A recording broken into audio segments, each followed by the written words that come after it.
రాజేంద్ర ప్రసాద్ అయితే చాలా టెన్షన్ పడుతూ ఉంటాడు. ఇప్పుడు ఆ స్వాతి వచ్చి నిజం చెప్పకపోతే ఏమవుతుంది?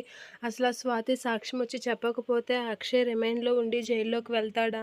అసలు స్పృహ వచ్చినా సరే స్వాతి అక్షయ్‌కి ఫేవర్‌గా సాక్ష్యం చెప్తుందని ఏంటి నిజం? అసలు ఏం జరుగుతుంది? అక్షయ్ జైలు శిక్ష నుంచి తప్పించగలమా? అని చెప్పేసి అంటూ ఉంటాడు. ఇక శ్రీకర్ చెప్పిన మాటలన్నీ విని ఏంటి ఇప్పుడు ఎలా అన్ని విధాలుగా అక్షయ్ ఇరుక్కున్నాడు. ఇప్పుడు అక్షయ్‌ని జైలు శిక్ష నుంచి ఎలా తప్పించాలి?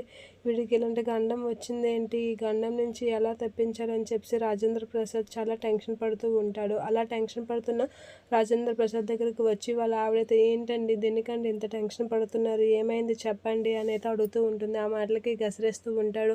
వెళ్ళు ఏం లేదని చెప్పానా వెళ్ళు అనేది అంటూ ఉంటాడు. అయినా రాజేంద్ర ప్రసాద్ చాలా టెన్షన్ పడడం చూసి వాళ్ళ ఆవిడ తట్టుకోలేక ఏమైందండి?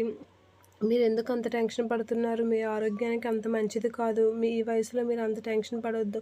ఏదైనా ఉంటే శ్రీకర్ వాళ్ళు చూసుకుంటారులెండి అనైతే చెప్తూ ఉంటుంది. ఇక రాజేంద్ర ప్రసాద్ అయితే వెళ్ళు అని చెప్పానా? అసలు ఏంటి ఇక్కడ నేను వెళ్ళు ఇక్కడి నుంచి నన్ను ప్రశాంతంగా ఉంచు అనైతే అనేస్తూ ఉంటాడు. ఇక చాలా బాధపడుతూ ఉంటుంది. బాధపడి అక్కడి నుంచి అయితే వెళ్ళిపోతూ ఉంటుంది. ఇక అతని టెన్షన్ చూసి ఆవిడ కూడా చాలా టెన్షన్ పడుతూ ఉంటుంది. ఏంటి ఈయన ఇంత భయపడుతున్నాడు అనైతే అనుకుంటుంది.